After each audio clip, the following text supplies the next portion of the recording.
Hein. Alors, je vous ai passé cette petite vidéo, donc on va retrouver quelques éléments. En tout cas, c'était une interview faite sur France Bleu il y a quelques mois, donc on va retrouver quelques éléments. Moi, je vais vous parler un petit peu de ce livre sur quelques slides uniquement, et ensuite on va parler de la gastronomie lyonnaise. Hein. Je ne vais pas vanter mon livre, je vais vanter le contenu de mon livre, mais en répondant à des questions que l'on s'est posées et qui vont nous permettre d'illustrer la gastronomie lyonnaise. Alors, on se pose souvent la question, encore un ouvrage sur la gastronomie lyonnaise, et il y en a eu des dizaines et des dizaines, voire des centaines. C'est pas tout à fait vrai. Il y a eu de nombreux ouvrages sur la gastronomie lyonnaise, mais essentiellement des livres de recettes depuis les années 80. Vous trouvez au moins 100 livres de recettes, des recettes traditionnelles, qui sont toutes les mêmes, puisque de toute façon, le gratin de macaroni de Paul Bocuse, ça reste le gratin de macaroni de Paul Bocuse. Donc s'il est repris 50 fois, c'est 50 fois la même recette. Et quelques livres de chefs qui ont partagé leurs recettes contemporaines qui leur sont propres. Donc ça, c'est totalement différent. Mais des livres de référence sur la gastronomie lyonnaise, il n'y en a quasiment pas. Il y a 2 ouvrages qui ont été publiés sur la cuisine lyonnaise. D'ailleurs, les 2 s'intitulent La cuisine lyonnaise. Ça veut dire, on parle de cuisine. À Lyon, souvent, on parle de cuisine. On ne parle pas toujours de gastronomie. Le premier, c'est Mathieu Vareille, en 1928. Donc il a fait un ouvrage qui traite essentiellement quand même des anciens cabarets et des anciennes auberges. Et voilà, c'est un livre qui a que une quinzaine de recettes, assez peu de recettes. Mais ça a presque un siècle maintenant, hein, donc il a zappé tout le XXe siècle. Le second livre est plus récent, c'est Félix Benoît. Félix Benoît a beaucoup écrit sur la gastronomie. Donc son ouvrage a 50 ans, 1972. Et lui, par contre, dans son ouvrage, il a partagé 340 recettes. Donc c'est pour vous, toutes les recettes traditionnelles de la cuisine lyonnaise y sont. Et il y a des recettes aussi de chefs de l'époque. Hein. Donc c'est pour vous dire que, bon, voilà, ce sont 2 types de livres que l'on a eu, qui sont des livres de référence, qui m'ont beaucoup inspiré, en tout cas. Donc je me suis inspiré pour écrire le mien. Bien sûr, il y a quelques autres livres sur la gastronomie lyonnaise très intéressants. L'un en 1555, donc c'est Lyon et la Renaissance.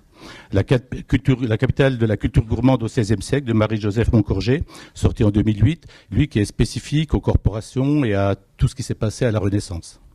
Ensuite, un livre qui a été fait, Gourmandise, qui a été fait par le musée Gadagne, et qui, lui, traite de la relation entre la gastronomie et les affaires, la gastronomie et les académies, les confréries, la gastronomie et le business, enfin, ou les politiques, voilà, c'est une vision un peu différente. Donc voilà. Et nous avons voulu faire un ouvrage qui était différent des ouvrages existants. Déjà, par la première chose, c'est que c'est un ouvrage qui se veut traiter de gastronomie. Lyon, la capitale mondiale de la gastronomie, n'est pas la capitale mondiale de la cuisine. On mélange toujours à Lyon, c'est comme ça, parce que Paul Bocuse, pendant 50 ans, a été un des plus grands ambassadeurs que la France ait eu, mais il était surtout l'ambassadeur de la cuisine, aussi de la gastronomie, on le verra. Mais aujourd'hui, on a voulu faire un ouvrage qui traite de gastronomie, parce que Lyon, c'est la capitale mondiale de la gastronomie. Un ouvrage on s'est aperçu qu'il était quasiment impossible, enfin moi je n'ai pas trouvé les moyens d'écrire ce livre sans refaire l'histoire de la ville. Donc j'étais obligé de réécrire pendant 3 mois l'histoire de la ville pour y faire coller l'histoire de la gastronomie. Et ensuite, j'ai épuré l'histoire de la ville parce qu'il y a des éléments qui ne m'intéressaient pas, que j'avais pas envie de partager, puisque moi je parlais de cuisine et de gastronomie.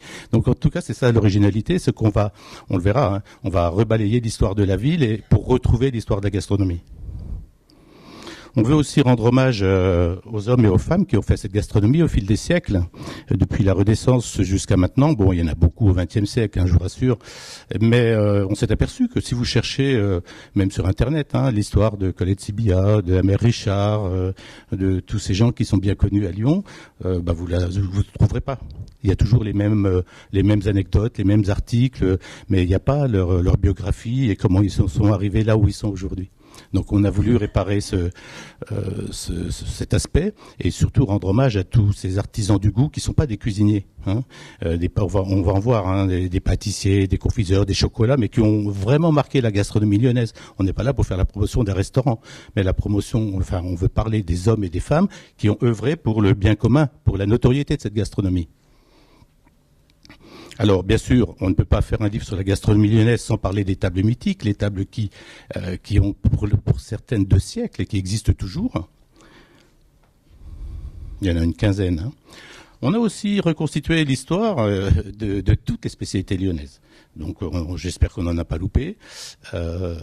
Mais pas la petite histoire, c'est une histoire qui remonte à l'Antiquité en général. Donc tout en étant relativement simple dans son expression, on est remonté dans la plupart des spécialités à l'ère romaine, grecque, et on a trouvé une des plus anciennes recettes qui n'est plus préparée sur les tables lyonnaises, la saumate, qui a 2000 ans, qui était consommée par les Grecs et par les Romains. Bon voilà, c'est une petite anecdote, mais on va en reparler. Donc, bien sûr, ces deux ouvrages de référence dont je vous ai parlé ne traitent pas de l'ère Paul Bocuse, puisque le dernier a été publié en 1972. Donc, on a voulu aussi traiter des apports de Paul Bocuse par rapport à la gastronomie lyonnaise, parce que je vous le dis tout de suite, sans Paul Bocuse, Lyon ne serait plus la capitale mondiale de la gastronomie depuis longtemps.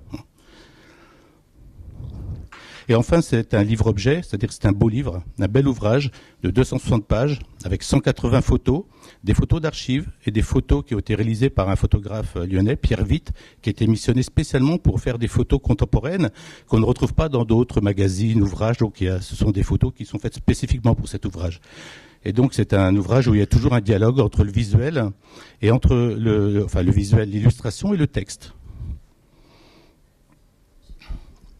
Alors le public qui est ciblé au travers de cet ouvrage, c'est le grand public, c'est un ouvrage qui se veut grand public, c'est un ouvrage qui est destiné aux passionnés d'histoire, histoire locale, histoire de la cuisine, histoire de la gastronomie, mais aussi aux amateurs d'objets livres, je viens d'en parler, et malgré, on cite toutes nos références bibliographiques, donc c'est-à-dire qu'on n'avance pas des hypothèses sans citer nos sources, et si on n'est pas certain, on écrit au conditionnel. Mais ça reste facile à lire, quoi. Moi, j'ai lu 50 fois, donc à peu près. Alors, les entrées de l'ouvrage, comment on peut accéder à ce livre? Et ça sera le dernier slide sur l'ouvrage. Mais on a 3 entrées. Une première partie qui est une démarche historique complète de l'Antiquité jusqu'au XXIe siècle. On s'arrête vraiment maintenant, aujourd'hui, 2018, avec la Cité de la gastronomie, et on couvre aussi bien la Renaissance que l'industrie de la soie, les mers, l'ère Paul Bocuse, les grands championnats que l'on a, le championnat du monde de pâte et croûte, le championnat du monde de pâtisserie ou le Bocuse d'or, donc et la gastronomie sur les murs peints. Donc si vous voulez, on traite partout, il y a de la gastronomie quelque part, on a essayé de la couvrir. Donc c'est une façon de faire une lecture, chronologique, voilà, des événements pour avoir cette grande histoire de la gastronomie lyonnaise. La deuxième partie, c'est un abécédaire. C'est-à-dire qu'au lieu d'émailler la grande histoire de petites histoires, eh bien on a préféré regrouper ces petites histoires dans un abécédaire. C'est-à-dire que vous avez ici 50 histoires, légendes, curiosités, histoire de produits, histoire de personnalités ancestrales, on va dire, histoire cocasse parfois, ou histoire un peu burlesque que vous allez retrouver, dans lequel vous allez pouvoir piocher dans cet abécédaire pour aller, chercher l'histoire de la quenelle, l'histoire de la praline, ou aller chercher qu'est-ce qu'on a dit autour de Guignol, ou le cabaret, le Guignol ronflant, ou ce qui a introduit le chocolat à Lyon, Pierre Casati, c'est-à-dire C comme Casati, P comme praline, B comme bugne. Vous avez compris comment marche cet abécédaire. Et enfin, la troisième partie, ce sont les ambassadeurs et les ambassades du goût. Les ambassadeurs, ce sont tous ces artisans du goût que l'on a évoqués tout à l'heure, qui ont fait la gastronomie lyonnaise. Et les ambassades, ce sont ces tables mythiques. Voilà les 3 grandes parties, les 3 entrées que l'on a dans l'ouvrage. Alors, je vais vous présenter cet ouvrage, non pas comme il est organisé, mais au travers, je vais essayer de répondre à quelques questions basiques, mais ce sont vraiment des questions que je me suis posées quand j'ai écrit ce livre, ou des questions que je me suis posées après, non pas après avoir écrit le livre, mais j'ai constaté un certain nombre de choses au fil de l'écriture, et donc aujourd'hui je préfère présenter cet ouvrage de cette façon-là, parce que ça va vous apporter aussi de l'information, j'espère, sur l'histoire de la gastronomie lyonnaise. Alors, la première question qu'on peut se poser, c'est Lyon avait-elle des prédispositions au statut de capitale mondiale de la gastronomie? Est-ce que c'est tombé par hasard? Pourquoi Lyon et pas Marseille, par exemple? Eh bien, on peut se poser la question. La deuxième chose, c'est quelle était l'influence italienne sur la gastronomie lyonnaise? Et je vous le dis aussi, je vous ai dit tout à l'heure que sans Paul Bocuse, Lyon ne serait déjà plus depuis 50 ans la capitale mondiale de la gastronomie. Sans l'Italie, Lyon n'aurait jamais été la capitale mondiale de la gastronomie. Comment l'industrie de la soie façonnait à la fois la cuisine des mâchons et la cuisine gastronomique. Tout ça, ça devient l'industrie de la soie, 4 siècles d'économie qui a façonné la ville de Lyon. Quels sont les hommes clés qui ont édifié cette notoriété? Alors les autres questions, en fonction du temps que j'ai pas prévu, j'ai enlevé les slides, j'ai pas prévu de les détailler sauf la dernière. Mais bon, on peut en parler, mais je peux pas tout couvrir, il nous faudra un peu plus de temps.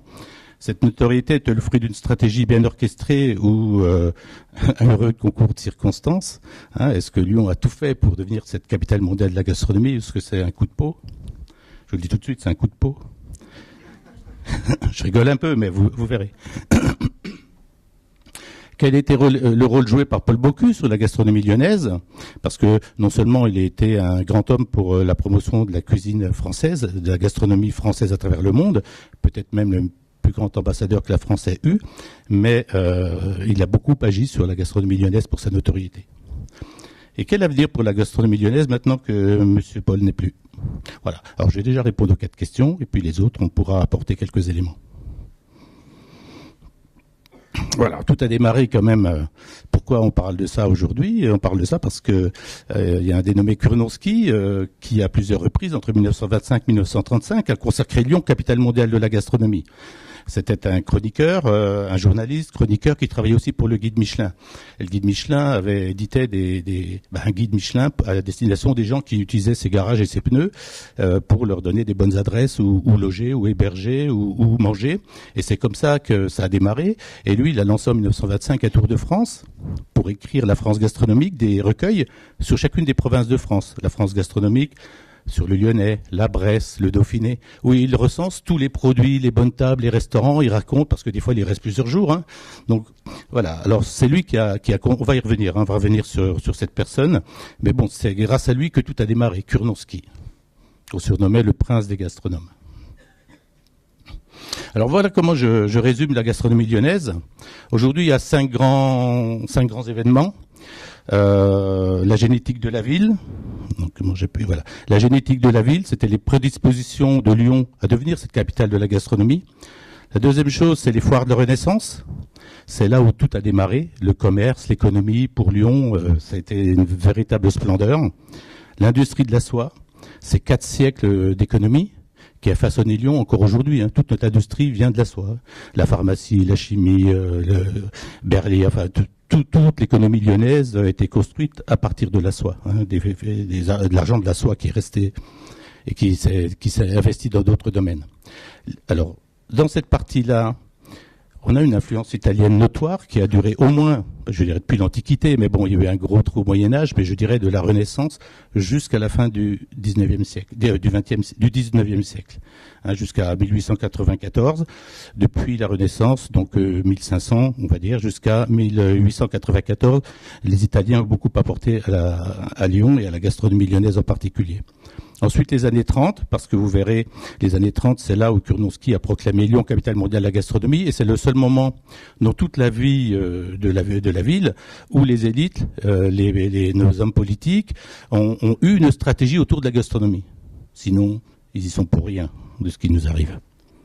L'ère Paul Bocuse, 50 ans de règne, on est obligé d'en parler. Et puis, bien sûr, l'industrie de la soie qui a donné naissance aux maires. Donc les maires sont nés dans cette période-là. J'ai l'impression de faire du paléolithique, vous savez. Alors, quelles étaient les prédispositions géographiques? On va aller si vite sur ce sujet-là. Lyon a été bâti, Lugdunum, à la confluence du Rhône et de la Saône.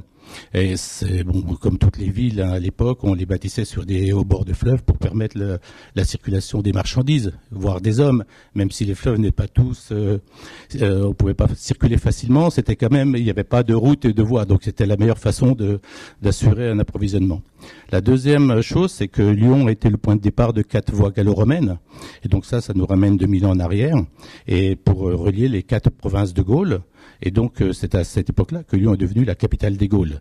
Donc, ces voies romaines nous permettaient de faire circuler les marchandises, le courrier et les hommes. Plus tard, elles ont aussi permis et facilité les invasions. Voilà, donc Lyon était vraiment un nœud de communication vers la Narbonnaise, vers, on va dire, du nord vers Nantes, vers le Rhin et vers l'Italie. Et Lyon a toujours été à la croisée des terroirs. Aujourd'hui, on le dit, à Lyon, Lyon ne fabrique rien, c'est un énorme ventre qui consomme, mais consomme les volailles de Bresse, le charolais qui nous vient du Charolais, et puis consomme les fruits et légumes de la vallée du Rhône, les truffes qui venaient du Bugey, mais qui viennent maintenant du Tricastin, etc., etc. Et c'était déjà vrai à l'époque. À la Renaissance, les amandes, les châtaignes venaient d'Ardèche, donc elles arrivaient, elles étaient commercialisées à Lyon. Donc les volailles aussi, au 17, 18, 19e siècle, les volailles venaient déjà de la Bresse, étaient commercialisées à Lyon. C'est toujours été le centre de consommation et de commercialisation. On va parler de l'influence italienne sur la gastronomie lyonnaise. C'est le gros morceau. On en a pour 20 minutes parce que c'est aussi le plus intéressant. Vous verrez que c'est assez surprenant. Excusez-moi. Bon, on l'a vu, l'Ogdenum a été fondé par le proconsul de la Gaule, Lucius Munecius Plancus. La prospérité est arrivée un peu après, en moins 43, non, en moins 27 avant Jésus-Christ. C'est à ce moment-là où l'empereur du moment, Auguste, a missionné son gendre, le général Agrippa, pour construire les voies romaines dont on vient de parler. Mais quelle trace reste-t-il de la gastronomie à l'époque ? Reste pas grand-chose. On a quand même retrouvé des tonnes de coquilles d'huîtres à Fourvière, ce qui est assez surprenant parce que quand même, quand on sait que même au 19e siècle, il fallait à peu près 60 heures pour faire venir des huîtres de Cancale pour arriver à Lyon, à l'époque romaine, je ne sais pas comment ils faisaient, personne n'a trouvé d'explication. Cela dit, on a trouvé des coquilles d'huîtres. Et c'était pas des coquilles qui étaient enfouies dans des roches et qui dataient, je dirais, de quelques dizaines ou centaines de milliers d'années. Non, c'est des coquilles qui avaient été consommées par les Romains. La deuxième trace que l'on a conservée, donc que l'on a perdue, c'est Septimanus. C'est une enseigne qui était gravée sur une pierre. C'est certainement le premier aubergiste lyonnais. Et donc, moi, j'ai interviewé le musée gallo-romain pour retrouver cette enseigne. Et bon, elle est égarée. Elle est peut-être simplement plus identifiée. Elle est noyée au travers des nombreux vestiges que le musée gallo-romain a. En tout cas, je n'ai pas eu accès puisqu'on m'a dit qu'il avait disparu. Et là, ça c'est plutôt une anecdote. Au IIe siècle après Jésus-Christ, il y a l'empereur romain Caracalla qui est venu à Rome. On lui a offert un banquet magistral et il a été époustouflé parce qu'on lui a servi des poissons, des tourterelles, des pâtés, de multiples gibiers et volatiles. Et en fait, quelle surprise à la fin, c'est que tout ce qu'il avait été préparé n'était que du porc. Mais avec la créativité des cuisiniers, il lui avait arrangé ça en poisson, en oiseau, en volaille et autres. Donc, vous voyez, ça, ce sont 3 anecdotes que je cite. Voilà, c'est un peu pour le plaisir. Alors, tout a démarré vraiment à la Renaissance. Certain nombre d'entre vous doivent être au courant. Donc, 1463, ça a démarré avant les foires. Quelques foires. On va dire que, je vais prendre 1463, c'est Louis XI qui donne le privilège à Lyon de mettre en place 4 foires de 15 jours, et suivi, donc étaient des foires aux marchandises, où on faisait du commerce, suivi de 4 foires de paiement. Alors ces foires ont connu au XVIe siècle, on va dire entre 1500 et 1570 en gros, un énorme succès. Il y avait des milliers de marchands qui venaient de toute la France, enfin des provinces de France, de toute l'Europe et beaucoup d'Italie. Parce que l'Italie, les frontières de ce qui est l'Italie aujourd'hui, étaient aux portes de Lyon.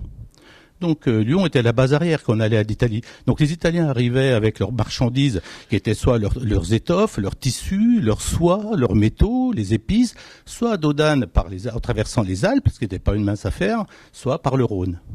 Et donc, puisqu'il y avait commerce, il y a eu aussi des banquiers au départ. Ce sont des banquiers lyonnais qui ont financé ces banques et qui prêtaient l'argent. Et rapidement, ils ont été supplantés par les Italiens parce que, à l'époque de la Renaissance, l'Italie, c'était la première puissance au monde, en Europe en tout cas, mais dans le monde a fortiori.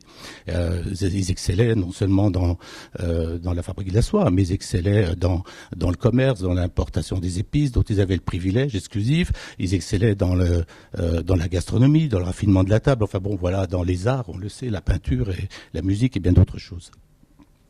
Donc vous retrouvez des noms, ces fabricants et ces banquiers, c'est les Médicis, les Gadagne, les Caponi, Salvati, tous des noms que l'on retrouve à Lyon aujourd'hui, soit dans des bâtiments, soit dans des rues, soit dans des places.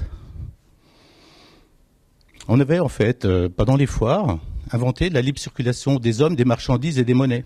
On ne payait pas de taxes, les hommes ne payaient pas de taxes pour entrer dans la ville, les marchandises n'étaient pas taxées.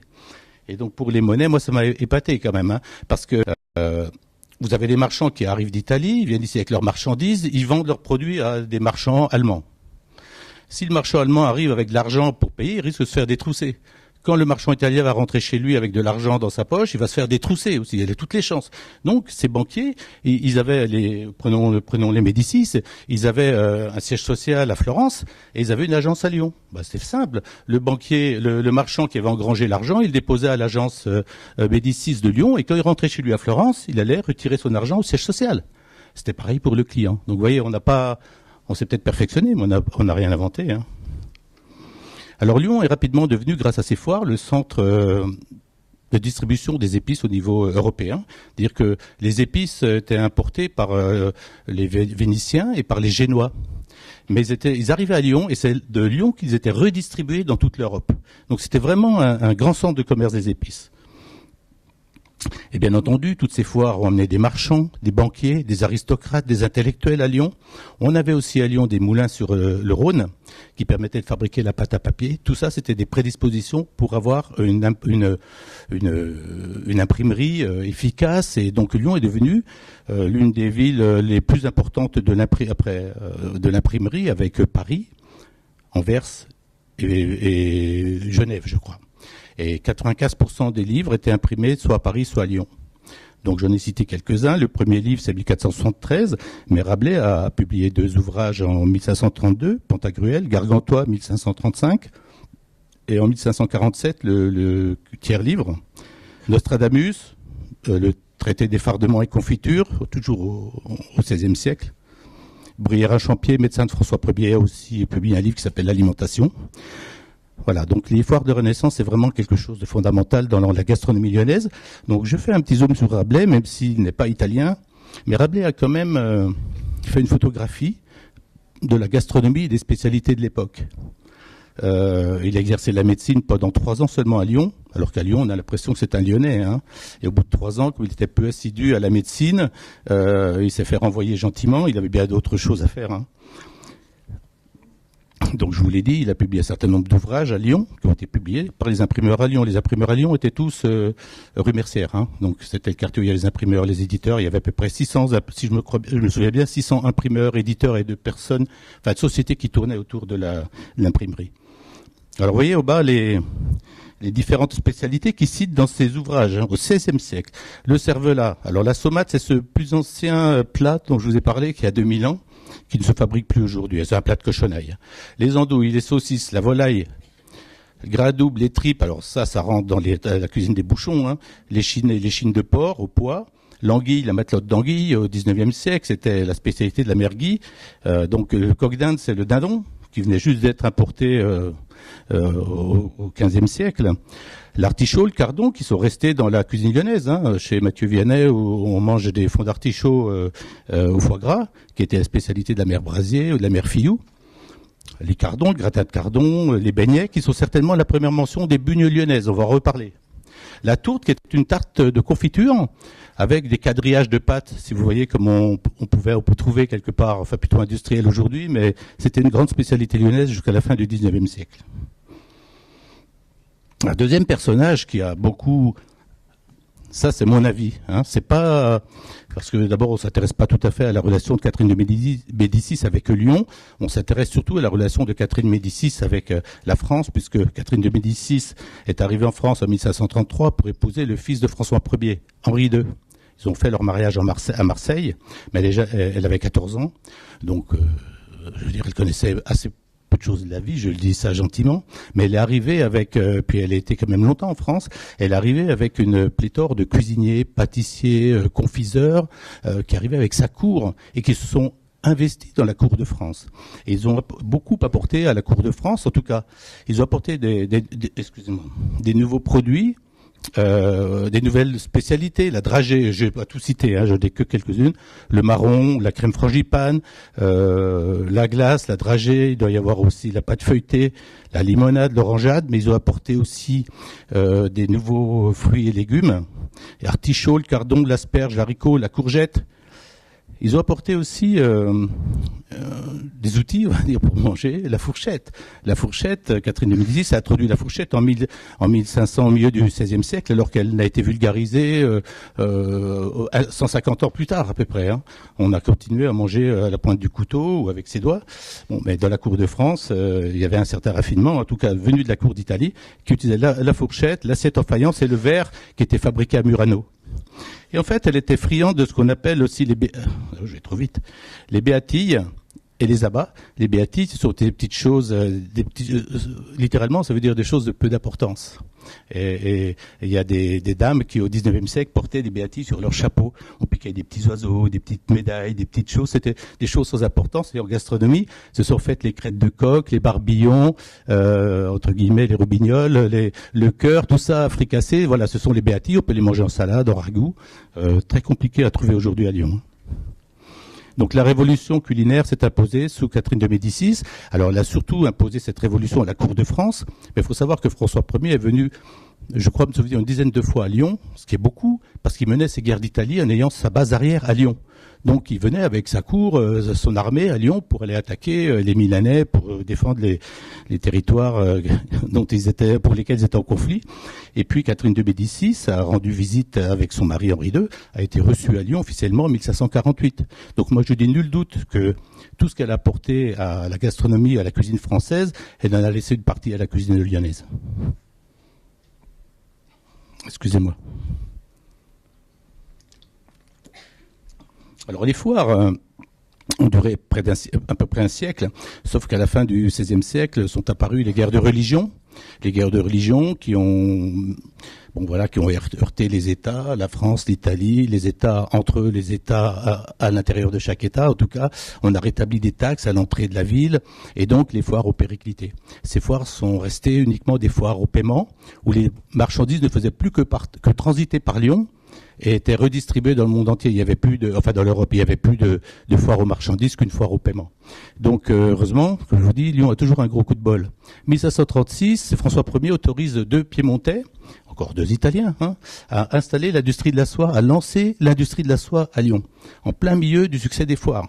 Ils avaient tenté 50 ans plus tôt de faire la même chose, mais les Italiens avaient refusé. Non seulement ils devaient fournir les hommes, les ouvriers qui étaient compétents pour ça, parce que eux maîtrisaient l'industrie de la soie, ils devaient fournir l'argent, ils ont pensé qu'ils avaient plus à perdre qu'à gagner, qu'à mettre en place une industrie de la soie à la fin du XVe siècle. Mais c'était pas du tout pareil en 1536. En 1536, les foires étaient rayonnantes et ils se sont dit on va augmenter notre profit. Donc ils ont fait venir des ouvriers de la soie de Gênes, des contremaîtres, et ils ont investi de l'argent et ils ont lancé l'industrie de la soie. C'est cette industrie de la soie qui va donner naissance aux soyeux et aux canuts, qui sont les acteurs de l'industrie de la soie, qui va donner naissance aux cuisinières bourgeoises, aux mères lyonnaises et à la cuisine des bouchons et la cuisine gastronomique. On en reparlera. C'est pour vous dire que l'industrie de la soie a été fondamentale, en tout cas à Lyon. Il y aura un petit chapitre spécial sur l'industrie de la soie. Alors les Italiens nous ont apporté aussi la bugne. La bugne, c'était une tradition pendant les calendes de mars. On célébrait le renouveau, la fin d'hiver, le renouveau de la nature et du printemps. On célébrait le soleil. Alors on faisait toujours à l'époque, chez nous, c'était du temps, on parle des Celtes, à Rome, enfin, c'était du temps des Romains, avant l'ère chrétienne, je dirais. On fabriquait toujours des choses qui ressemblaient au soleil. Donc les bugnes rondes dorées, les crêpes à la chandeleur dorées, les mâts de fin les crêpes à Mardi Gras dorées, les mâts de fin pour la chandeleur qui était dorée. C'est tout la galette des rois, là, ou la brioche des rois, c'est aussi un soleil. Tout ça, ça représente le soleil. Donc c'était pour célébrer la fin de l'hiver. Donc, les bugnes sont attestées à Lyon au XVIe siècle, soit parce que la municipalité a commandé des bugnes pour servir lors d'une réception, soit parce que, aussi Rabelais en a parlé en 1547 dans son ouvrage, on en a parlé dans un de ses ouvrages. Elles ont été inventées par les dames de Saint-Pierre, qui sont des sœurs bénédictines. Elles ont ensuite été reprises par les friteurs. Alors les friteurs, ça c'était une corporation assez marrante, c'est spécifique à Lyon. Les friteurs, ce sont des gens qui faisaient de la friture. Tous ces friteurs étaient des Suisses qui venaient du Tessin. C'est une Si vous connaissez la Suisse, c'est vers Lugano. C'est une région qui est à cheval entre l'Italie et la Suisse. Pourquoi venait d'éditer ça? Alors ça, je l'ai pas retrouvé. Cela dit, ils sont arrivés et ils sont arrivés certainement en remontant depuis le Languedoc, Arles, etc. Ils ont laissé des traces de friture de bugnes un peu partout. Cela dit, à Lyon, ils ont constitué une corporation. Ils se sont arrêtés à Lyon. Ils ont constitué une corporation un peu particulière, c'est-à-dire qu'ils étaient vitriers friteurs.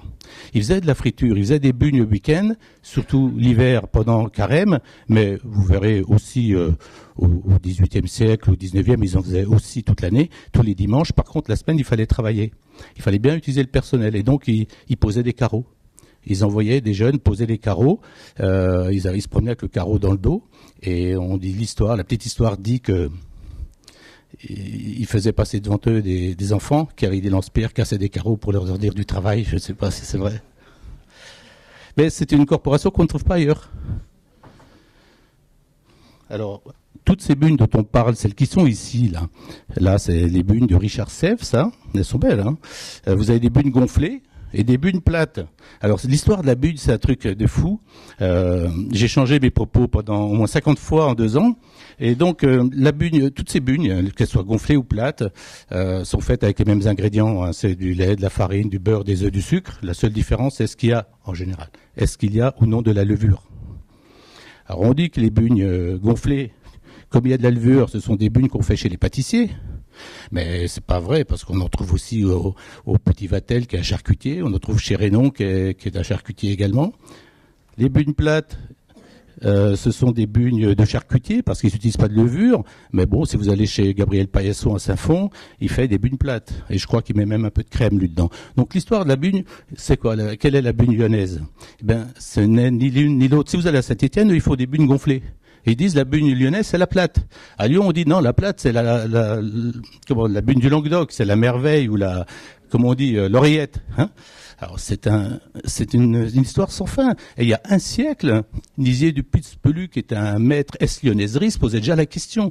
Il a envoyé des marchands de farine, enquêter auprès des boulangers pour savoir quelle était la bugne lyonnaise, s'il y avait du lait, du beurre, du sucre, voilà, si c'était une bugne gonflée ou plate. Et depuis la Révolution, on se pose la question. Donc pourquoi? Parce que la vraie bugne lyonnaise, c'est la bugne qui a été donnée par l'abbé Vachet dans une recette qui donne en 1907 dans le dictionnaire des Gones de Lyon.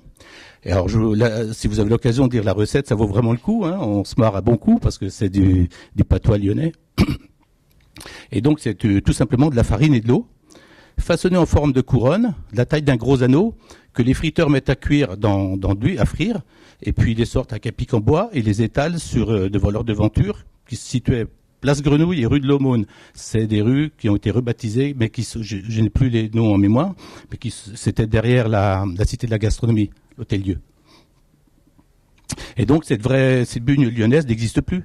Hein, et juste pour la petite histoire, ça fait 2 siècles qu'elle n'existe plus, parce que après la Révolution, le Lyonnais est gourmand et gourmet. C'est comme ça, on lui enseigne depuis l'industrie de la soie, on fait bombance chez les bourgeois, mais on s'est toujours réunis dans toutes les familles autour d'une bonne table, autour des valeurs de convivialité. Et donc, qu'est-ce que je voulais dire? Ah oui. Et donc, les Lyonnais avaient tendance, si vous voulez, pendant Carême, à rajouter un peu de beurre, d'œufs, etc., dans les bugnes, alors que la bugne, on devait la manger, comme je vous l'ai dit, farine et eau, uniquement pour la collation de 16 heures. Pendant Carême, les Lyonnais se gavaient d'œufs, de beurre dedans, et donc il y avait trop de pénitents, de pêcheurs à excommunier, et dès la fin de la Révolution, ils ont autorisé que pour la collation, on mette du beurre, des œufs dans les bugnes, sous réserve de verser de l'argent, une aumône aux œuvres d'église. Vous versez une aumône pour le beurre, une aumône pour le lait, et tout va bien. Voilà. Et donc ça fait 2 siècles que cette bugne, on ne la fabrique plus. Hein, on fabrique des bugnes de la grande cuisine, celle dont on vient de parler. Alors le cervelas, je serai plus rapide. Le cervelas nous vient aussi, on est toujours dans l'influence italienne. Hein. C'est quand même un produit emblématique de la ville. Le cervelas, il y en a qui étaient déjà expédiés à Rome, donc il y a 2000 ans. Et Rabelais en parle dans ses ouvrages, il écrit avec un T, cervelas, T, dans son quart livre. Et en fait, j'ai interviewé quelqu'un la charcutière la plus connue de Lyon, Colette Sibuya, qui a à peine 84 ans, mais qui s'y connaît en matière de charcuterie. Et elle me dit, ah là, il n'y a jamais eu de cervelle dans le cervelas, hein. Le cervelas lyonnais, il n'y a jamais eu de cervelle, je vous le garantis. Eh bien, elle a raison, Colette. Mais le cervelas lyonnais est inspiré d'une charcuterie où il y avait de la cervelle. Pourquoi? Parce que cervelas, avec un T, ça vient d'italien cervelato, qui lui-même vient du milanais zervelada, qui qualifiait une charcuterie, donc une saucisse faite de viande, de sang et de cervelle à Milan. L'influence italienne toujours. Et même cervelada, étymologiquement parlant, ça vient de l'italien cerebellum, qui veut dire le cerveau. Donc, s'il n'y a jamais eu de cervelle dans le cervelas lyonnais, il y a bien eu de la cervelle dans son prédécesseur historique. Alors, autre spécialité lyonnaise de pâté croûte, hein, non pas le pâté en croûte. Si vous dites pâté en croûte, vous faites écharper. Hein. Le pâté croûte. Aussi, Néron raffolait, donc ça remonte à l'ère romaine. Il faut savoir qu'on en a beaucoup fait au Moyen-Âge, mais on utilisait des pâtes qui n'étaient pas consommables. C'était de la farine de seigle avec des épices. La pâte était dure, elle était essentiellement faite pour conserver les pâtés et les transporter plus facilement.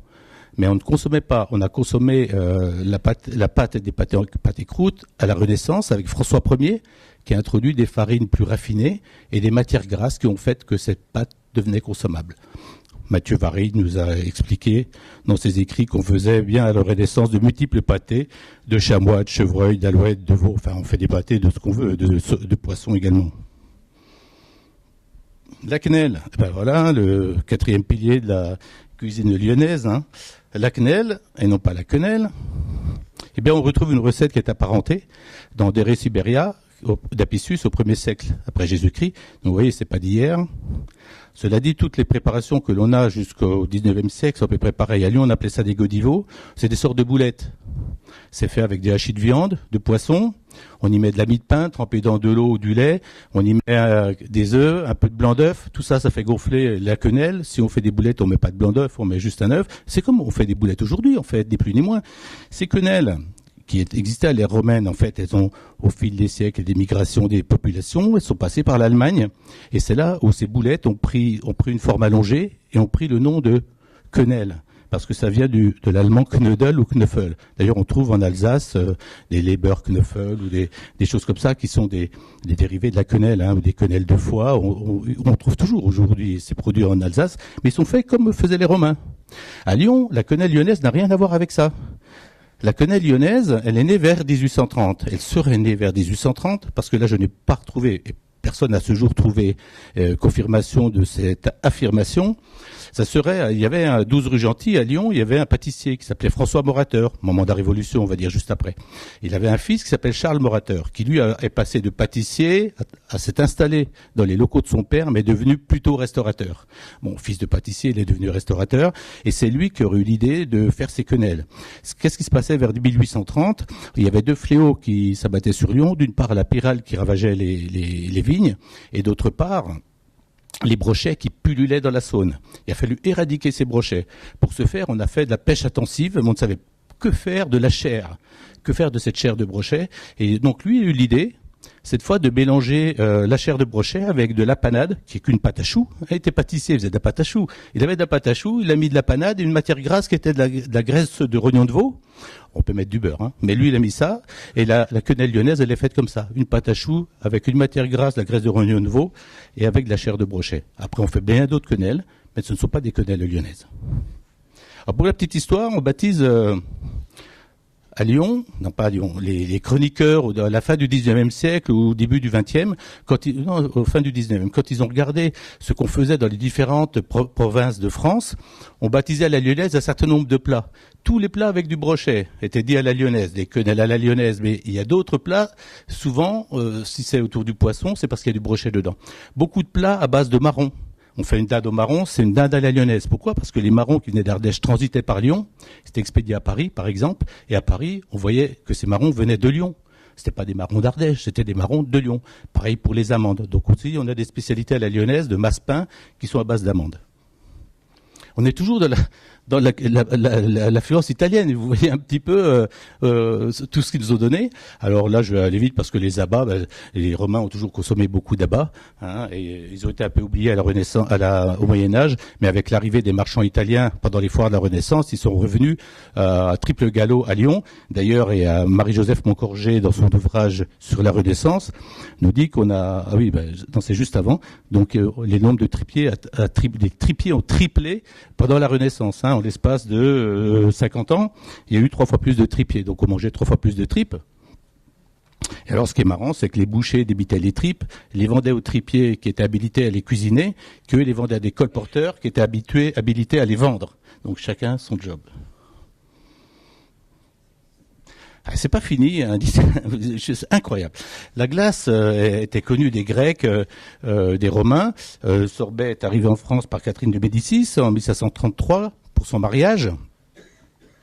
Et à Lyon, on a un petit peu, il a fallu attendre, hein, parce que la glace, c'était quand même compliqué de conserver de la glace sans congélateur, donc il y avait des techniques qui nous venaient de Chine. Cela dit, c'est un Italien, Antonio Sprifeco, qui a introduit, qui a monté la première boutique de glaciers, Limonadi à Lyon en 1762. Et donc, Sprifeco a donné suite à 3 générations de glaciers qui étaient, certains ont peut-être connu le Chalet du Parc près de la Tête d'Or. Le Chalet du Parc, c'était Grant ou Gant, je crois, Grant, ce qui était la 2e génération de Sprifeco. Les glaciers lyonnais sont multipliés dans la ville. Il y en a eu plein au 19e siècle, jusqu'en 1894, on verra pourquoi. Et ensuite, c'est Loreto Nardone, qui est un autre Italien, qui est arrivé en 1915. C'est pour ça que je trouve que c'est fabuleux ce que nous a apporté l'Italie. Et c'est pas fini, parce qu'il nous a apporté le chocolat. Et je vais aller vite. Bon, Pierre Casati, 1774. Pierre Casati était connu à Lyon parce que c'était un maître verrier. Il fabriquait un outil, un instrument qui était le thermomètre centigrade à mercure, inventé par Jean-Pierre Christin. Et c'est lui qui l'a fabriqué pendant plus de 30 ans d'ailleurs, mais il a voulu se diversifier, il a flairé la bonne affaire. On commençait à apporter des fèves de cacao, des îles de ce qui est devenu l'île Maurice ou l'île de la Réunion, et donc il s'est lancé dans le cacao à boire, et donc ça c'était vers 1774, et pendant un siècle et demi, il y a eu 4 générations de Casati qui ont fait du chocolat, qui ont fait ensuite de la restauration, et qui sont devenus, le restaurant Casati était un des restaurants les plus célèbres à Lyon jusqu'à la fin du 19e siècle. Clap de fin, toute belle chose a une fin. 1994, Sadi Carnot est assassiné à Lyon, rue de la République, par un anarchiste italien de son nom Sante Caserio. C'est exactement comme si un migrant aujourd'hui commet un larcin ou un crime. On va avoir des règlements de compte. Eh bien, c'est exactement pareil. C'est ce qui s'est passé. La foule, et vous avez ici un visuel c'est la foule qui défend le restaurant Casati. Il y en a un autre que j'ai pas pu mettre là, où ils sont en train de tout casser à l'intérieur. Donc, tous les restaurants, établissements à consonance italienne sont passés à la trappe, ravagés. Donc, ça veut dire que les Italiens, à ce moment-là, ils ont été obligés de se faire discrets et sous peine de se voir maltraités. Et donc, c'était la fin de l'influence italienne à Lyon. Je n'ai pas retrouvé ensuite d'autres éléments apportés par l'Italie, si ce n'est comme la nature a horreur du vide. 3 ans plus tard, Léon Voisin créait sa première torréfaction de cacao et de café, et un siècle plus tard, eh bien voilà, la Maison Voisin, c'est une des plus belles entreprises du patrimoine vivant lyonnais. Mais c'est pas fini, l'Italie, il y en a encore. Ils nous ont amené le graton. Le graton, bon, c'est le ventre, hein, le gras du ventre qui est fondu. Les Romains en étaient friands.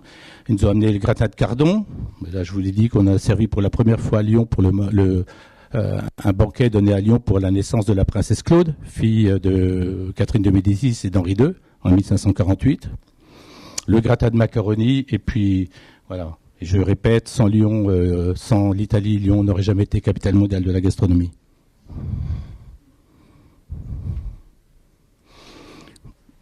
Voilà, l'industrie de la soie, ce sera plus court, parce que c'est plutôt une succession d'événements ou de phénomènes que l'on va aborder ici. Donc l'industrie de la soie, on l'a vu, a été née en 1536 par deux Italiens. À la Révolution, il faut savoir que c'était phénoménal. Il y avait 150 000 personnes à Lyon. Il y en avait 40% qui vivaient de la soie. 60 000 personnes. Dans l'industrie de la soie, il y avait deux corporations.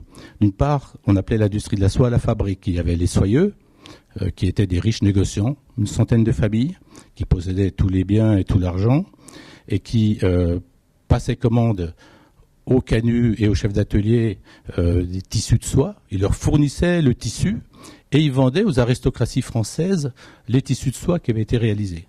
Ainsi, la soie, l'industrie de la soie allait et venait selon la splendeur de l'aristocratie française ou européenne. D'ailleurs, s'il y avait des conflits, eh bien l'industrie de la soie était un petit peu moribonde. C'est ce qui s'est passé à la Révolution. Hein. Ça a été quasiment arrêté, mais c'est bien reparti après avec Bonaparte, je vous rassure. Donc, le 19e siècle a été la grande splendeur de l'industrie de la soie jusqu'à 1875. Les soyeux étaient avec beaucoup d'argent. Ils employaient aussi des dessinateurs pour dessiner les motifs qu'on reproduisait sur les tissus de soie. Et ils employaient des teinturiers. Tout ça, ça faisait une économie qui gravitait autour de la soie. Autour de ces 100 familles, il y avait 30 000 canuts qui travaillaient la soie, la deuxième corporation, et il y avait 30 000 autres personnes qui vivaient de la soie au travers des teintureries, au travers des dessins. Pour faire des dessins, il faut des modèles. Et bien, on a développé l'horticulture. C'est pour ça qu'au 19e siècle, Lyon est devenu la capitale de l'horticulture, parce qu'on faisait des roses pour avoir des modèles de roses pour que les dessinateurs les reproduisent sur les tissus de soie. C'est assez surprenant. Ces soyeux avaient des moyens, ils employaient du personnel de maison pour entretenir leurs biens. Et ils avaient tous beaucoup des maisons de campagne, à l'étranger, pas à l'étranger, excusez-moi, à Villefranche. À Villefranche, aux alentours de Lyon, à Sainte-Foy, ils avaient des maisons de campagne où cultivaient leurs fruits, les légumes. Et ils employaient des cuisinières. Ces cuisinières, c'était souvent des personnes, on en parlera un peu, qui venaient aussi de régions pauvres autour de Lyon et qui venaient travailler chez ces bourgeois. Parce qu'il n'y a jamais eu d'aristocratie à Lyon. Il y avait que des bourgeois issus de l'industrie de la soie. C'était des gens. Les aristocrates ne travaillent pas. Hein. Les bourgeois, eux, travaillent parce qu'ils vivent de la banque, du commerce. Bon, ils ont de l'argent de par leur activité et leurs affaires. Et donc, il y avait des cuisinières qui transmettaient un savoir-faire au fil des décennies sous l'égide de la maîtresse de maison, parce que c'est la maîtresse de maison qui organisait les conserves, les provisions à l'automne pour passer l'hiver. Mais elle leur demandait ou elle exigeait aussi qu'ils fassent tel ou tel plat. Et donc, elle fournissait souvent les recettes, mais les cuisinières, après, savaient reproduire ces recettes et se les transmettre de l'une à l'autre. La révolte au 19e siècle, il y a eu les canuts ont voulu profiter un peu de la flambée de l'industrie de la soie, profiter un peu de ses revenus. Ils se sont battus pour le tarif. Vous avez une affiche ici pour le tarif qui était un prix minimum pour la fabrication de la soie, parce que certains étaient très heureux, beaucoup d'argent, les soyeux, et eux, les pauvres, travaillaient 18 heures par jour. C'était payé à coups de lance-pierre, donc ils ont fait 4 révoltes. Ça a eu des conséquences assez importantes, non seulement pour la ville, mais ça je ne vais pas y revenir, puisque c'est pour ça qu'on a percé des grandes avenues, comme l'avenue de la République, enfin ce qui est l'avenue de la République, pour que les troupes puissent remonter jusqu'à Croix-Rousse et se battre contre les canuts, en tout cas les maîtriser. Mais ça a eu aussi d'autres effets, c'est que les soyeux ont externalisé la fabrication de la soie à l'extérieur de Lyon. Dans la Bresse, vers Saint-Étienne, en Isère, à Bourgoin, etc.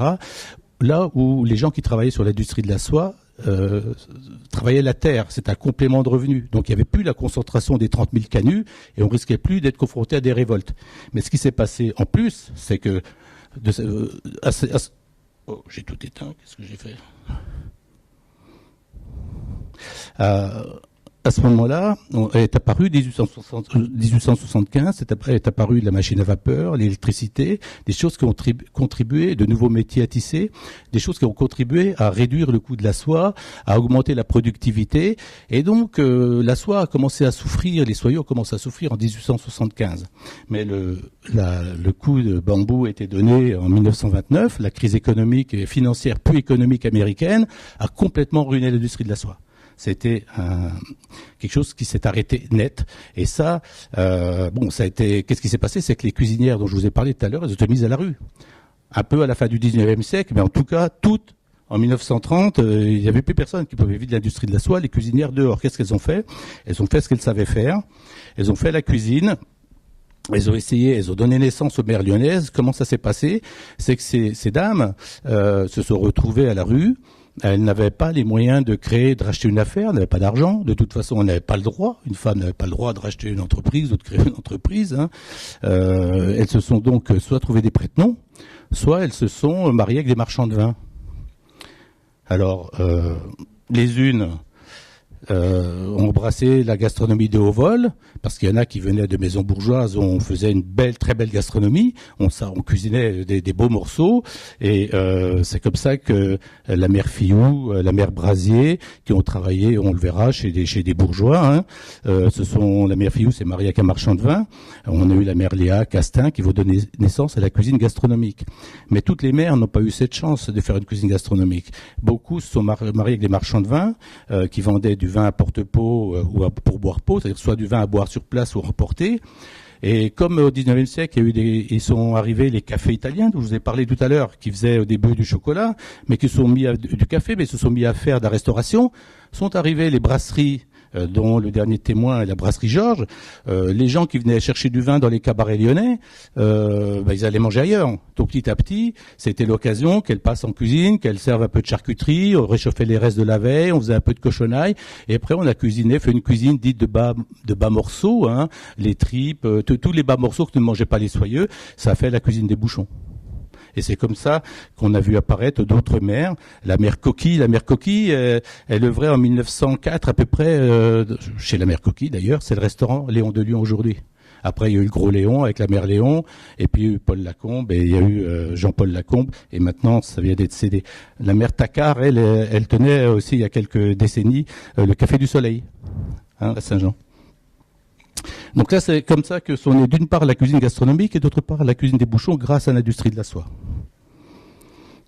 Là, vous avez le Machon de Guignol, en 1928. Alors, juste pour la petite histoire, les anciens cabarets à Lyon, il y avait deux types d'établissements. Au moment des foires et après, donc aux portes de la ville, vous aviez des auberges où on venait dormir, parfois plusieurs dans le même lit, c'était comme ça. Et puis vous avez des cabarets où on allait boire du vin ou chercher du vin à emporter, boire pot ou à porte-pot. C'est pour ça que ces cabarets, on les appelait parfois les porte-pots. Et donc on avait mis des bouchons il y avait une ordonnance qui demandait à ce qu'on signale les établissements qui servaient du vin pour les différencier de ceux qui offraient l'hébergement, qui mettent à bouchon de branchage, de paille. Ce bouchon de branchage, pourquoi à ces établissements qui servaient du vin? Parce que c'était l'enseigne de Bacchus, dieu du vin. Donc vous signalez par l'enseigne du dieu du vin, et ce bouchon finalement a fini par donner le nom aux enseignes, aux établissements qu'il signalait. Les cabarets sont devenus des bouchons, surtout au 19e siècle, plutôt. Alors avec les soyeux démarraient à 5 heures du matin, 4 heures, 5 heures, je ne sais pas, j'y étais pas, mais c'est ce qu'on raconte. Donc ils travaillaient 15-18 heures par jour, à 9 heures le matin, c'était le moment de faire la chiquaison, donc ils cassaient la croûte. C'était aussi, vous voyez, maintenant vers 9 heures du matin, on peut faire le machon à Lyon, il y a eu cette habitude depuis 2 siècles. Ça s'est beaucoup renforcé quand on a construit les halles des Cordeliers en 1859, parce que les halles de Cordeliers, à la place du parking des Cordeliers, ont attiré des centaines des commerçants, il y avait 420 cases quand même, donc 420 stands. Ils ont attiré des commerçants, donc des clients, des leftos, des livreurs, les gens qui livraient les poissons, les viandes. Et donc il y avait toute une économie qui gravitait autour de ces halles très tôt le matin. Et ces gens-là, canuts compris, ils allaient manger, ils avaient besoin de manger. Donc on mangeait parfois dans l'atelier, quand on était un canut, on n'a pas beaucoup les moyens, donc on allait peu au restaurant, sauf si on était invité. Mais toute cette économie autour des halles des Cordeliers ont fait que tous les bouchons que vous connaissez aujourd'hui sont entre Cordeliers et les terreaux, juste autour des halles des Cordeliers de l'époque.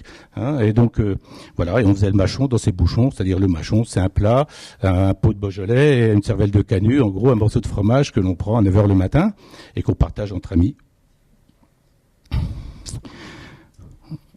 Je vous demande une petite minute, une petite seconde, je bois un verre.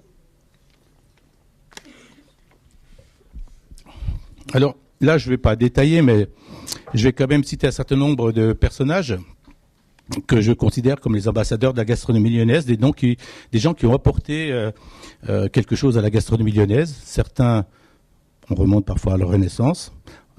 Certains ont démarré leur activité il y a 10 ans, donc ça c'est marrant. Alors les précurseurs, bien sûr, on ne va pas reparler de Rabelais. On en a déjà parlé. Catherine de Médicis, je l'ai pas cité parce que quand même, je la mets pas dans les ambassadeurs. Pierre Poivre, un fils de Soyeux, qui était un agronome, botaniste, administrateur colonial français, qui est parti dans les îles, qui a été attaqué par les Anglais, il a perdu une main ou un bras. Cela dit, au bout d'un moment, il est administrateur colonial dans ce qu'est devenu l'île Maurice et l'île de la Réunion, et il l'a ramené en France, et donc à Lyon, un certain nombre d'épices que je liste ici, la muscade, le clou de girofle, le poivre, l'anis étoilé, l'avocat, la cannelle.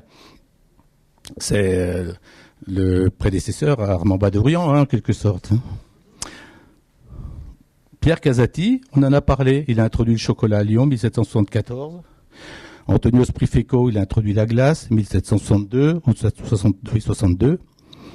Menon, on n'en a pas parlé de Menon. Menon, c'est pas lyonnais, donc il n'a rien à faire à Lyon, si ce n'est que Menon a publié un livre qui s'appelle La cuisinière bourgeoise.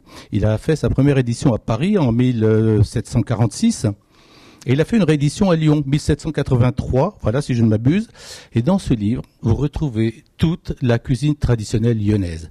Pas seulement la cuisine des bouchons, la cuisine qui était, disons, la cuisine gastronomique du 19e siècle, tout ce qui gravite autour, il y avait pas, enfin, autour des quenelles, ça s'appelait les godivaux, mais tout ce qui était déjà avec à base de brochets, il y avait des hochepots de queue de bœuf, on va trouver des gratins de gras double. Mais en fait, je veux même pas, j'ai enlevé la liste parce que voilà, on va retrouver 50 recettes que l'on retrouvait on a retrouvé dans la cuisine traditionnelle lyonnaise depuis au 19e siècle. Donc les cuisinières bourgeoises se sont inspirées de Menon, en tout cas les maîtresses de maison ont certainement eu connaissance de ce livre et ont fait reproduire les recettes par leurs cuisinières. C'est en cela que Menon a une influence. Alors j'oublie pas les mères. La première des mères, c'est la mère Guy. Pour moi, elle est qualifiée de première mère de l'histoire. La mère Guy, c'est 1759 que est attesté son premier établissement à la Mulatière. Alors bon, elle faisait une matelote d'anguilles qui était fameuse, mais ses petites filles, la Génie et Luison. Bon, on sait pas grand-chose de tout ça. Hein. Moi, j'ai fait des recherches. Il y a peu d'écrits, il y a pas de vérité. Il y a un livre qui a été écrit sur les mers au début d'année par Catherine Simon, mais c'est un roman, donc tout ce qu'elle raconte, c'est pas vrai. Donc non, mais elle me l'a dit. Hein, c'est pas un livre qui raconte l'histoire des mers. Elle dit que la mère Brasier était en prison, mais personne ne sait ce qui s'est passé. Elle a romancé autour. Imaginez, elle a fait un roman autour des mers lyonnaises. Donc, si on pense que moi je l'ai interviewée parce que je me demandais, je me dis c'est intéressant. Elle disait que la Génie et Lison étaient non pas des sœurs, des petites filles de la mère Guy, mais étaient des copines lesbiennes. Enfin voilà, et que je vous en raconte était pas mûr, mais c'est pas la vérité. Voilà. Donc on sait peu de choses, si ce n'est qu'elles étaient célèbres pour leur matelote d'anguilles, le gratin de queue et d'écrevisses, et que l'impératrice Eugénie s'arrêtait chez eux quand elle allait à Aix-les-Bains. Enfin bon, voilà, c'est la première mère de l'histoire. Elle a quand même, ils ont quand même eu des étoiles à certains moments, parce qu'après c'était les frères Foilard qui ont repris ce restaurant, et puis ça a été Roger Roucou qui a été à Lyon pendant 40 ans, il a été étoilé, jusqu'en 1995, le restaurant n'existe plus, voilà, il n'y a plus rien. Hein. Le bâtiment n'existe plus. Donc, la mère de la gastronomie lyonnaise, et j'ai pas peur de le dire, pour moi c'est pas la mère Brasier, c'est la mère Fillou. Hein, la mère Fillou, qui nous vient du Puy-de-Dôme, elle a été éduquée, je vous disais, non pas chez un soyeux, mais chez un bourgeois qui gravitait autour de la soie. C'était Gaston Aymar qui était assureur. Tout le monde gravitait autour de la soie, les assureurs, ils assuraient qui? Il n'y avait pas de voiture, et ils assuraient des biens, des gens qui avaient de l'argent, donc ils gravitaient autour des soyeux. Elle épousait un marchand de vin, comme le veut la tradition, au 73 rue du Ken. J'y suis allé au 73 rue du Ken parce qu'on a mis une plaque en 1965 pour la mère Brasier. La plaque a disparu, il n'y a plus de plaque. Bon, il n'y a plus rien, plus de traces, perdu. L'intérêt de la mère Fillou, excusez-moi, pas la mère Brasier, la mère Fillou, c'est qu'elle a formé la mère Brasier. En 1918, la mère Brasier est allée se former chez elle. Et donc, la cuisine de la mère Fillou est passée chez la mère Brasier. Bon, elle est décédée en 1925, le restaurant a été démoli, remplacé par un immeuble en 1950. Alors la particularité, c'est que toute sa vie, elle a servi le même menu. La mère Fillou, alors on écrit Fillou avec un I ou sans I. Hein, dans son acte de naissance, il n'y a pas de I. Ah, j'ai pas changé, j'avais tout écrit avec un i. Bon, c'est assez récent cette découverte. Alors toute sa série, toute sa vie, elle sert le même menu, mais ce sont des choses qui existent toujours. Hein. Le potage velouté aux truffes. Bon, Paul Bocuse a inventé la soupe VGE. Hein, et il y a de la pâte feuilletée dessus, mais c'est pas si loin que ça. Le cul d'artichaut au foie gras, vous allez chez Mathieu Vanet, vous mangez des faux d'artichaut au foie gras. Hein, donc ça se fait toujours. La quenelle au gratin, que d'écrevisses, ben, c'est toujours d'actualité. La langouste à l'américaine, bon, la langouste, aujourd'hui, on en mange si on veut. C'est pas une spécialité lyonnaise. La poularde demi-deuil de la mère Fillou, vous l'avez toujours chez Mathieu Vianney, chez Paul Bocuse, ou chez d'autres, quelques restaurateurs qui vont faire de la cuisine traditionnelle lyonnaise. Voilà. Donc, elle servait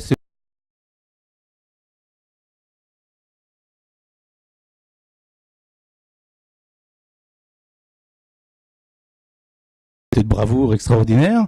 Elle nous venait de l'Ain.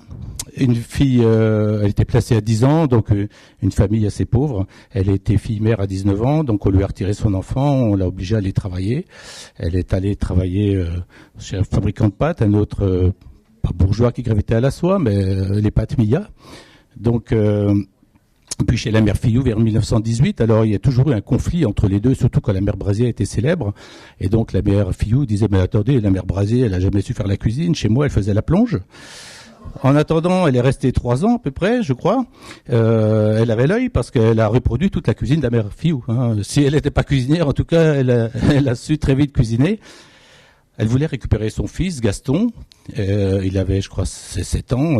Elle voulait le récupérer. Pour le récupérer, il fallait qu'elle soit à son compte, qu'elle gagne de l'argent, etc. Donc, elle a installé chez la mère Brasier, 12 rue Royale, où est Mathieu Vianney aujourd'hui. Et là, ça a été l'explosion parce que, rappelez-vous, je vous ai dit tout à l'heure, 1929, la crise économique et financière américaine, l'industrie de la soie est laminée. Et elle, 1933, elle a 2 fois 3 étoiles pour ce restaurant, la mère Brasier, ce restaurant qu'elle avait au col de l'Albert. Et donc, ça a été la première femme deux fois triplement étoilée pour ces 2 restaurants, et il n'y en a jamais eu d'autres. Elle a été étoilée en même temps que Fernand Point, d'ailleurs, pour la petite histoire. Et donc, avec quoi elle était étoilée? Avec les plats de la mère Fillou. Donc, le faux d'artichaut foie gras, la quenelle au gratin, la volaille de Mideuil, la langouste, non pas l'américaine, mais Belle Aurore. Donc, la même cuisine que la mère Fillou. Alors, par contre, encore un beau concours de circonstances pour Lyon, c'est qu'elle a formé Paul Bocuse. 1946, Paul Bocuse rentre de l'armée, il travaille un peu chez, je sais plus comment il s'appelle, Claude Marais, le cuisinier chantant, parce qu'il chantait à l'opéra le soir en même temps qu'il cuisinait le midi. Et après, il va chez la mère Brasier, il monte au col de l'Aluère, qui est à une 20aine de kilomètres de Lyon. Hein. Je suis pas allé, hein, je vous dis ça à peu près, c'est mon ressenti. Et c'est à 700 mètres, il y a 700 mètres de côte. La mère Brasier, voyant arriver essoufflé en vélo, dit, bon, toi, t'es courageux, je t'embauche. Donc, il a fait son apprentissage chez la mère Brasier, mais il n'a pas fait que la cuisine. Il soignait les cochons, il faisait le jardin, et il faisait à peu près tout ce qu'il y avait à faire dans un chalet, une cabane en bois qui s'améliorait avec le temps, mais qui était installée sans eau, sans électricité, il n'y avait rien, quoi. Hein.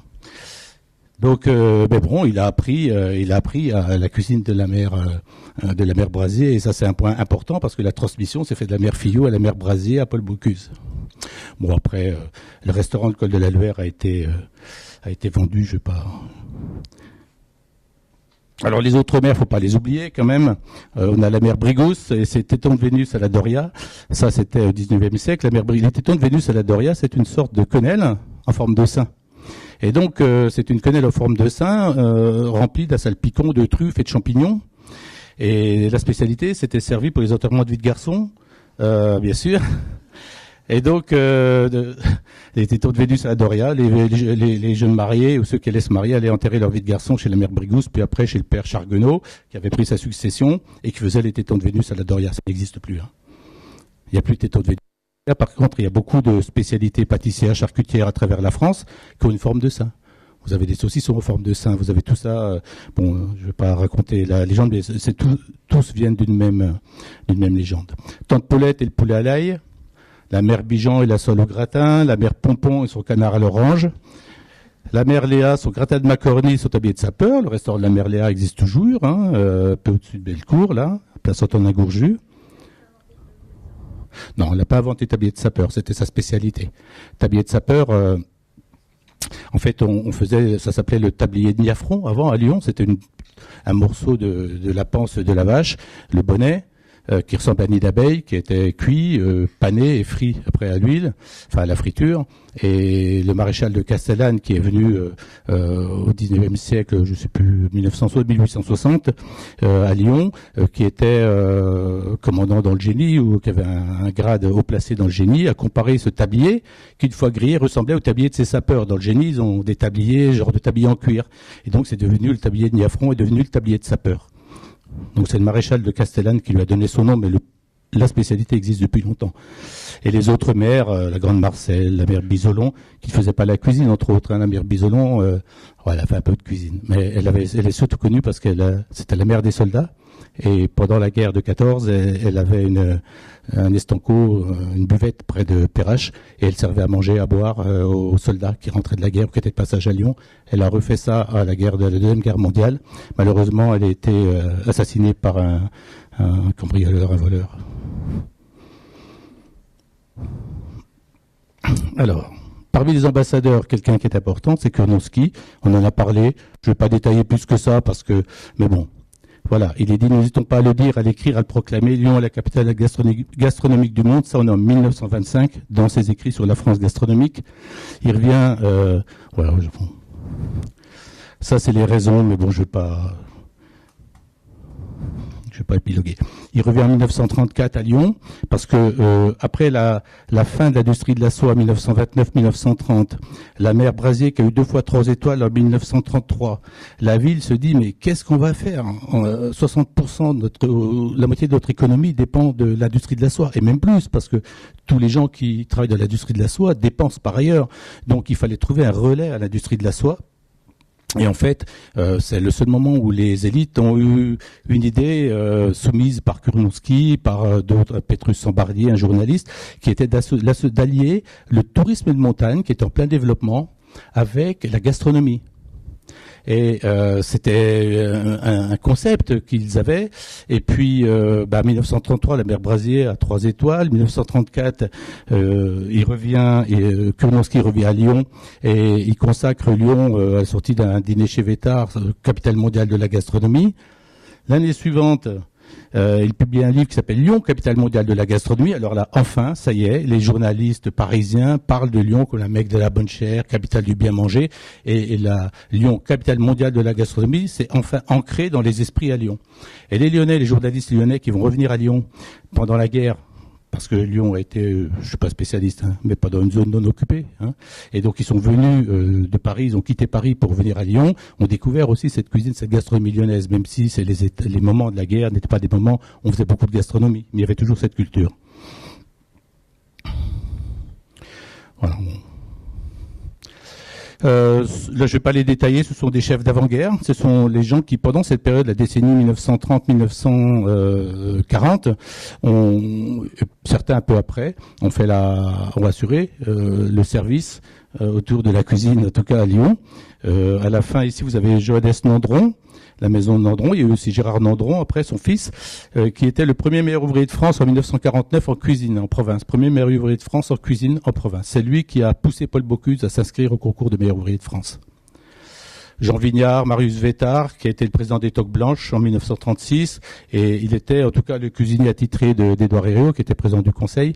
Quand il organisait des repas à Paris, c'est lui qui montait, qui faisait de l'andouillette de Colette Sibilla, non pas de Colette Sibilla, excusez-moi, l'andouillette lyonnaise à l'époque, mais c'était pas l'andouillette Sibilla, je crois pas. Alors on arrive vers le pape de la gastronomie, Paul Bocuse. Bon, c'est la 9e génération. 9e génération de Bocuse cuisinier. Alors, le premier, 1775, c'était pas un cuisinier, il avait une friture, petite boutique de friture au bord de la Saône, à Collonges. Mais bon, il y a eu comme 9 générations. Paul Bocuse, je vous l'ai dit, il est rentré chez la mère Brasier en 46, au col de la Luère, à la pyramide à Vienne. Il était formé à Paris au Lucas Carlton, où il a rencontré les frères Trois Gros, il est devenu ami avec eux, il est revenu à la pyramide à Vienne, et donc où il a appris vraiment son métier. 1954, alors il y a un petit intermède, 1954, il décide de retourner vers son père. Je vous raconte vers son père, je vous raconte juste dans les 9 lignées de Bocuse, il y a le grand-père de Paul Bocuse, donc c'est la 7e lignée. Le grand-père de Paul Bocuse, 1920-21, découvre que sa femme était un peu volage, je suis poli, et donc il décide de tout balancer. Il a vendu ce qui est aujourd'hui l'abbaye de Collonges, qui était le restaurant Bocuse, et il a vendu le nom.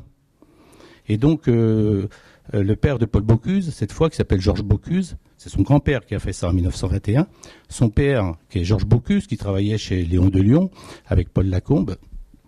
Georges Bocuse, lui, il a eu un peu de chance, il n'y avait plus de restaurant familial. Il était obligé de travailler ailleurs. Et heureusement, il s'est marié avec Irma, qui est la fille de l'hôtel Dupont, qui est le restaurant, la fille de l'hôtel où se tient le restaurant gastronomique de Paul Bocuse aujourd'hui. Donc c'était pas très loin. Et donc Georges Bocuse, il était avec Irma dans l'hôtel Dupont. Et c'est là où Paul Bocuse est revenu pour travailler avec son père. Je vous dis ça, vous allez comprendre pourquoi. Alors là, c'est le pédigré de Paul Bocuse, hein, quand il a démarré, il est formé en 46, mais une fois que ça a démarré, c'est quand même chaud. 1 étoile en 58, 2 en 60, meilleur ouvrier de France en 61, 3 étoiles en 65. En 66, il a les moyens, il peut le faire, il rachète les murs de l'abbaye de Collonges et il rachète son nom. C'est pour ça qu'il a mis son nom en grand au-dessus de son restaurant, parce que au moins j'ai racheté mon nom, c'était quelque chose qu'il voulait faire et il était heureux de l'avoir fait. Il est parti au Japon dès 1972. Il devait partir avec Paul Lacombe, qui était le patron de Léon de Lyon. Paul Lacombe est décédé entre-temps. C'est son fils, Jean-Paul Lacombe, qui vient de céder Léon de Lyon, là, il y a un mois, qui est parti à l'âge de 22 ans avec lui. Il dit, quelle expérience partir avec un mec comme Paul Bocuse au Japon. Alors, j'ai que 22 ans, je suis à peine, j'ai pas fini ma formation. Et ça s'est bien passé, puisque Jean-Paul Lacombe a été le plus jeune doublement étoilé de France, 4 ans après. Décoré de la Légion d'honneur en 75 par Valéry Giscard d'Estaing. Alors ça c'est une chose, mais à cette occasion-là est née la soupe aux truffes VGE. Il l'a créée pour cet événement-là. Et à ce moment-là est né aussi le gâteau président fait par Maurice Bernachon. Il l'a fait pour la première fois à l'occasion de cette remise de Légion d'honneur. Et les deux, le gâteau président est toujours fait par Maurice Bernachon. Si vous ne pas essayé, c'est excellent. C'est à base d'un Montmorency avec des copeaux de chocolat dessus, c'est superbe. Une gerbe, un chapeau de chocolat. Meilleur cuisinier du siècle en 89, sacré par Gomillot. Et puis, il crée l'Institut Paul Bocuse où on a formé des milliers de cuisiniers. Gestionnaire de restaurants aussi, pas seulement des cuisiniers. Premier chef à rentrer au musée Grévin. Bon, et puis j'en passe, je ne vais pas aller plus loin parce que le reste, vous allez le trouver partout. Hein. Et il a fait sortir les cuisiniers de sa cuisine. Avant, il faut savoir que les restaurants, c'était des établissements de grands palaces. Des établissements financiers où il y avait hôtel, restaurant. On connaissait le maître d'hôtel qui vous découpait la sole ou la volaille, mais on connaissait pas le cuisinier qui en général travaillait au fin fond, au sous-sol, ça buvait beaucoup, c'était sale. Voilà. Donc lui, il a vraiment révolutionné le métier de cuisinier. On sait ce qu'il a apporté puisqu'il a émancipé les cuisiniers. En étant propriétaire de leur restaurant, ils pouvaient aller à la rencontre des clients dans la salle. Et lui, il l'a toujours fait. Et aujourd'hui, les cuisiniers, vous avez vu, on parle que de ça, quoi. Hein. Ils sont partout, à la télé. Ils sont plus jamais au restaurant, d'ailleurs. Voilà, c'est le dernier restaurant traditionnel à Lyon où il fabrique les mêmes plats qu'il faisait il y a 30 ans. Moi, j'y suis là en 86. On retrouve les mêmes plats aujourd'hui. Hein. Soupe aux truffes VGE, salade d'homard, loup en croûte, volaille en Bresse, avec des variantes, bien sûr. Il fait pas que ça, mais il a des plats traditionnels qu'il fait depuis très longtemps. Oui, on a un quart d'heure de retard, mais bon, alors j'ai passé. C'était pour son décès. Non, mais de toute façon, j'ai fini après. Bon, les meilleurs ouvriers de France, je parle beaucoup de ces meilleurs ouvriers de France. Il y en a un qui mérite au moins qu'on s'intéresse, c'est Gabriel Paillasson, à Saint-Fond. Il vient de fermer à 70 ans ou 12 ans, il vient d'arrêter de faire de la pâtisserie. Il est double meilleur ouvrier de France, pâtissier et glacier. Il a publié 3 livres et il a eu 60 décorations dans la Légion d'honneur. Vous pouvez tout imaginer, il les a tous. Il est commandeur officier, enfin tout ce qui se fait. Et, il est créateur de la Coupe du Monde de pâtisserie. C'est lui qui a créé la Coupe du Monde de pâtisserie à Lyon. Il a inventé la sculpture sur glace à la tronçonneuse. C'est un homme pas connu, c'est un homme peu connu, mais parce que c'est pas des gens de podium, ce sont des gens qui veulent transmettre l'excellence, l'innovation, la transmission, sont des choses importantes. Il a formé 100 apprentis. Et 50 se sont installés à leur compte. Donc il a fait créer 50 pâtisseries. Et il a eu, je crois, 3 meilleurs ouvriers de France dans ses ouvriers. Et puis, voilà, il y en a qui sont partis au Canada. Enfin bon, c'est vraiment quelqu'un qui a transmis beaucoup de choses. Bon, il y a beaucoup d'autres meilleurs ouvriers de France. Je rends hommage dans mon ouvrage. Alors là-bas, j'aurais pas le temps de les détailler. Vous retrouvez toute leur vie, leur biographie, la mère Richard. Simplement, sachez que c'est Paul Bocuse qui lui a prêté ses caves pour affiner ses fromages, faire des Saint-Marcelin crémeux à cœur, comme on les aime à Lyon. Aujourd'hui, elle vend 500 000 fromages par an. Donc, et le Saint-Marcelin de Mère Richard est à la carte de Paul Bocuse. Donc son succès a suivi celui de Paul Bocuse. Colette Sibilla, elle a perdu son mari à 79. Il fallait s'occuper de la charcuterie, de ses filles. Colette Sibilla Paul Bocuse a fait sa promotion dans toute la France. C'est la charcuterie la plus connue, lyonnaise, la plus connue en France. Il a fait la promotion auprès de ses amis. Donc vous allez trouver du saucisson lyonnais quelque part, c'est de la rosette Sibilla ou du saucisson Sibilla. René Besson dit Bobos, le roi de l'andouillette. Il s'est installé dans les années 60, copain à Paul Bocuse. Ils ont voyagé ensemble, ils ont fait les 400 coups, il est là. Avec Jean-Paul Blanc, on a commencé, peu importe, Paul Bocuse et puis le chef de Venas dans l'Ain. Georges Blanc, voilà. Bobos, aujourd'hui, c'est 76 tonnes d'andouillettes à tirer à la ficelle à la fraise de veau, 600 restaurants. Et c'est pas industriel, on fait pas de l'andouillette tirer la ficelle de façon industrielle, ça se fait à la main. Donc, c'est important. Claudius Reynon, le père de l'oreiller de la Belle Aurore. Georges Reynon est encore à la charcuterie Reynon, rue des Archers. Son fils, j'ai oublié son nom, est aussi à la charcuterie. Et le petit-fils est en train de se former charcutier chez un charcutier ailleurs. Il va revenir prochainement. C'est le dernier charcutier lyonnais à faire ses saucissons, ses rosettes et ses Jésus.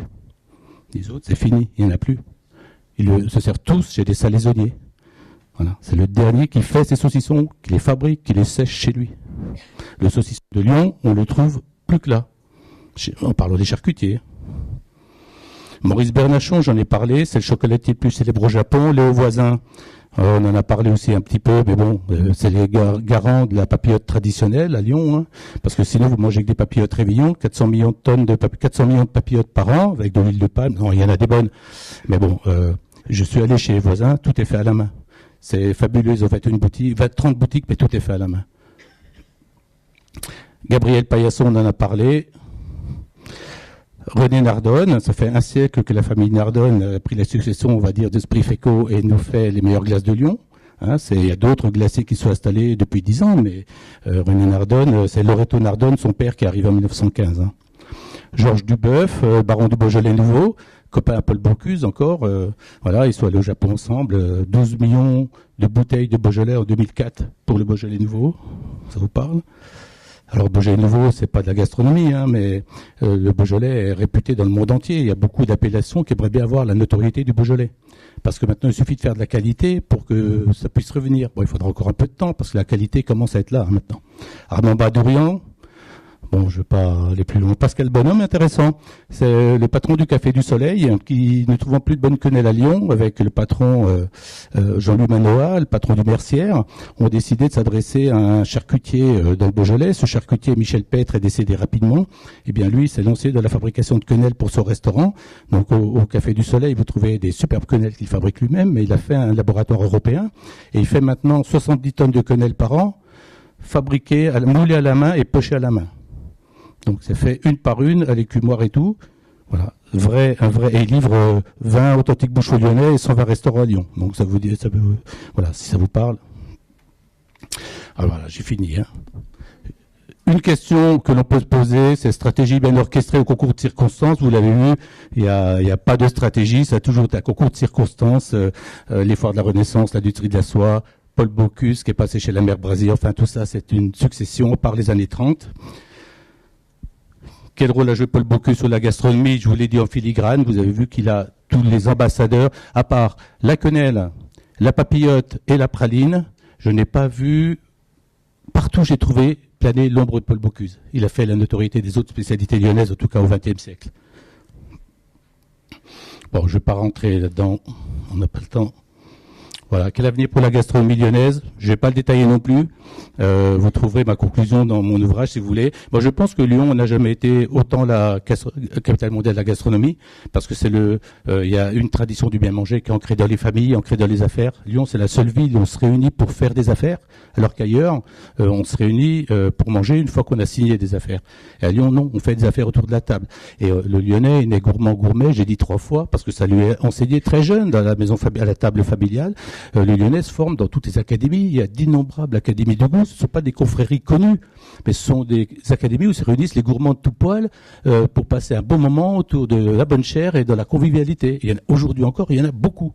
Et donc, il y en a deux, entre autres, les toques blanches lyonnaises. C'est un atout, je suis pas pro des toques blanches, mais les toques blanches, c'est un réseau de chefs qui peuvent aujourd'hui relayer l'action qu'a eu Paul Bocuse. Paul n'est plus là, eux, ils ont les moyens, le réseau, les contacts, le savoir-faire. S'ils veulent, ils peuvent porter la gastronomie pendant une vingtaine d'années, le temps de retrouver un nouveau leader. Et on a aussi notre confrérie, les francs-machons, qui supportent le machon et les bouchons lyonnais. Et donc ça, c'est beau d'avoir deux confréries. Lyon, c'est la 4e ville la plus étoilée au monde, après Berlin, Londres et Paris. Bah oui, il y en a que 1,5 million d'habitants, je sais pas exactement, mais la 4e ville la plus étoilée au monde. On a des atouts extraordinaires. Voilà, et donc je pense que le plus bel avenir que l'on puisse espérer, Lyon va installer la cité de la gastronomie, mais on parle d'un nouveau concept qui, j'espère, verra le jour, qui est la vallée de la gastronomie. La vallée de la gastronomie s'étendrait depuis Dijon, capitale des Ducs de Bourgogne, à Avignon, capitale de la chrétienté, en passant par 2 cités de la gastronomie, Dijon et Lyon, une cité du chocolat, à Tel-Hermitage, cité du chocolat Valrhona, en passant par Valence, qui n'est pas une cité de la gastronomie, mais qui veut devenir une cité de goût, en passant par les Halles de Lyon, et en traversant tout le territoire, le terroir qui a toujours alimenté Lyon, tous les produits dont on a parlé. Donc je trouve que cette vallée de la gastronomie serait un bel hommage à la gastronomie lyonnaise, parce que moi, j'ai fait en partie ce livre, parce que quand je voyais les gens venir à la fête des Lumières, 4 millions de visiteurs, et que le seul chose qu'ils pouvaient faire pour voir la gastronomie, la comprendre, ça allait manger dans un bouchon. Et en plus, ils allaient à Saint-Jean, pas de bol, ils mangeaient dans le mauvais bouchon. Il n'y a pas de bon bouchon à Saint-Jean. Donc voilà, ils repartaient déçus. Il y a autre chose à faire. J'ai écrit ce livre en partie pour qu'on puisse s'intéresser à la gastronomie différemment. Voilà, je vous remercie. Je vous souhaite une bonne soirée, mais s'il y a des questions, je peux y répondre.